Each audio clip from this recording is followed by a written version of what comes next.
My cousin met Josefina on the internet.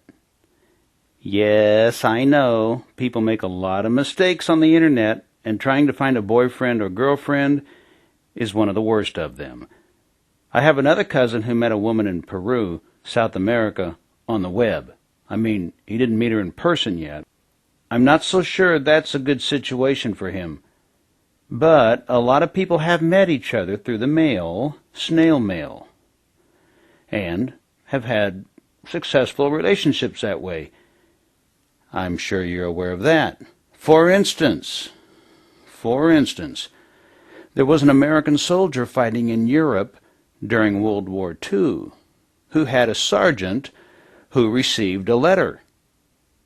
The soldier saw a tiny picture fall out of the letter when the sergeant was reading it. It fell to the ground. The soldier picked it up and said, "Who's this?" The sergeant said, "That's my sister." The soldier said he wanted to meet her. So he began writing her. And they eventually met and got married. They were married for 23 years. Not very good years, mind you, but that's the story of how my mom and dad met through the mail. I have a good friend who met someone on the web. He subscribed to an online dating service and met Sharon. He was very careful about this and very eager to have a girlfriend who might make a good wife. After a lot of careful correspondence, they met in person and continued the friendship, but just friends. And finally, she drove him crazy with all the things that probably drove her first husband crazy. She turned out to be a pushy, jealous woman who wanted men to compete for her. These are things you learn about someone in person, which is why the internet is only a tool, the way a letter sent in the mail is a tool. You can imagine how hard it would be to meet someone in another country over the internet and try to get to know who they really, really, truly are. Jim knew about all this kind of stuff, and that's why he was determined to be very, very careful. He was in the U.S., she was in the Philippines. He was about 55, she was about 45. Jim's first wife died of brain cancer. At the same time, another woman lost her husband to cancer at the same hospital. So she and Jim got to know each other, meanwhile, sharing the grief of losing a spouse slowly and painfully but surely. That might seem like a point of shared understanding that would lead to a strong, committed new relationship, but emotional times are usually the wrong time to form such relationships because you can't think straight. You have these strong feelings and you think they're going in the right direction and you think you're thinking straight, but you're not. I've noticed that it takes about 1.5 years for people to start thinking straight again after they go through a major trauma like death or divorce or some other kinds of awful pain. So you can imagine how many mistakes are made online between people who can all too easily meet each other and enjoy shallow relationships that seem so great when you don't actually have to put up with each other's bad side. So Jim married that woman, who lost her husband also, and she left Jim for another guy after several years. And so Jim wondered who he might find on the web. He waited a few years before he began a serious search, and then he got down to business. Josefina had never been married, and Jim took his time in getting to know her as they corresponded online. They wrote each other a lot. They didn't pretend to be in love. They didn't act like sweethearts. They just continued to learn about each other. After a year or so of that, he went to visit her over there in the Philippines. It is said that one of the Philippines' chief exports is their women. That just means that a lot of non-Filipinos marry Philippine women. Josefina and her family met Jim at the airport when he arrived there, and the first thing she said to him was, Am I too dark? That was nonsense to Jim. They had a great time together there in the Philippines, got to know each other face to face and with her family around, and Jim was convinced that things were going in the right direction, that his particular internet relationship had turned out very well. He had done it right. No pretending, no hurry, no fantasizing, no big imaginations. Now things looked right. And they were. He returned to the United States and then brought Josefina here about 6 months later, flew her over here. And they had a simple and beautiful wedding. They made a terrific couple. She was very happy with him. I videotaped the following conversation about 2 years ago in a tiny space at the home where Jim and Josefina lived. I barely was able to even set the camera up, and the sunlight blasting through the window made it hard for me to see, and it made the picture a little blurry. But once again, I never know where people are going to let me interview them. And Josefina kept thinking she was supposed to take the microphone. That was kind of funny. It was like a tug-of-war. I chopped out all kinds of footage where she and I were tugging opposite ways on the microphone, and I kept squinting to see if we were in the camera's view. Sometimes it's a miracle that these videotape visits turn out at all. I'm telling you these things to give you a little view into the behind-the-scenes stuff that goes on. Josefina's English improved a lot each month, and she was always obviously a Pilipina in so many ways, delightfully different.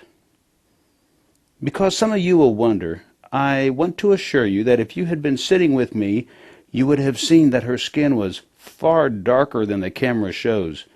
But you couldn't have been sitting there with us because there wasn't enough space for you. Today I'm here with my cousin, Josefina. Well, let's ask her to say her name in all of the languages that she speaks. Oh, I'm Josefina, B. Riedemann. Before I'm Josefina Peralta, now I'm Josefina Riedemann. Tell us how to say your first name in each language that you speak, and tell us the language. Josefina. Josefina is like a Bisaya name in the Philippines, but it's from like a Spanish name. Okay. Tell us the three languages that you speak. I speak English, Bisaya, and Tagalog. Tagalog is the main language in Filipino, but there's a lot of languages there that speak in the Philippines, not only Bisaya. The Philippines used to be ruled by Spain, so there is a lot of Spanish influence in the Philippines. Now tell us how to say your name in English, and then Tagalog, and then Bisaya. Your first name. Josefina in Bisaya, but they call here Josefina. The same as Tagalog, Josefina, they call it. You told me one time that in one of the languages that you speak, it is Josefina. Yeah, Josefina.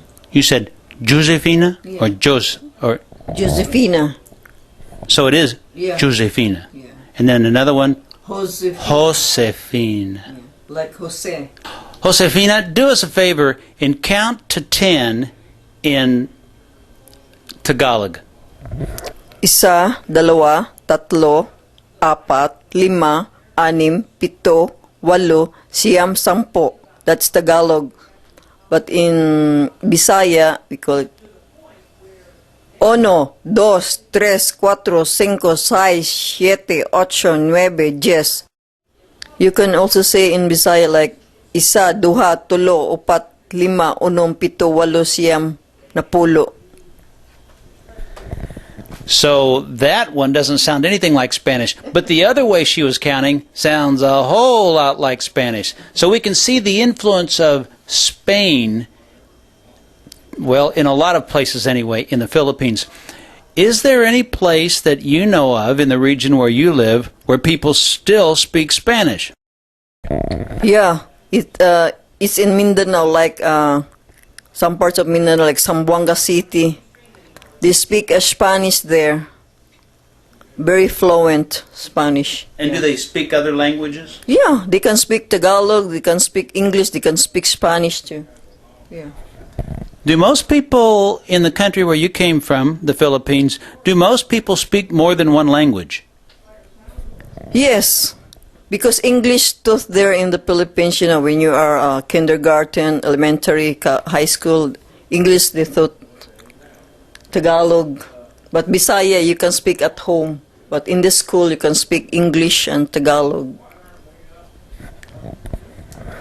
All right, I'm going to say some words in Spanish, and then you tell me how you would say them in whatever language you want. In Spanish, for wall, we say pared. Yeah, pader too. For room, we say sometimes cuarto. Yeah, cuarto. We say cuarto. For window, ventana. Yeah, we say bintana. And for door, puerta. Perta or poltahan. Could you tell us some of the ways that you were telling me before about how people make themselves better if they, for instance, if they swallow a bone? How does that go? It's like, you know, like when you eat some fish, because in the Philippines you have a lot of fish and they have like a bones. You eat the bones and you hit the heads of the fish, and then you swallow the bones and sometimes it's stuck on your throat, and then you get the bones there and you put right away in your head, and then the bones will, you know, go away. You will not be, it will not stuck there. So you take some of the bones that are on your plate, Yeah. the fish bones, and you put them on your head? Yeah, do not say anything. You just put it there like that, and then it go away. So you just stay quiet, Yeah. and the bone in your throat goes away while the bones on your Yes. head. Yeah, I did that many times. I experienced that many times.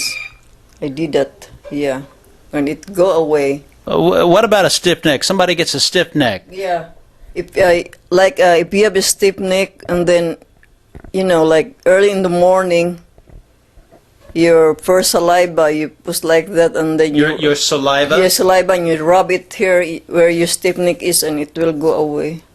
Does that work? Yeah, for me, it works because I do that.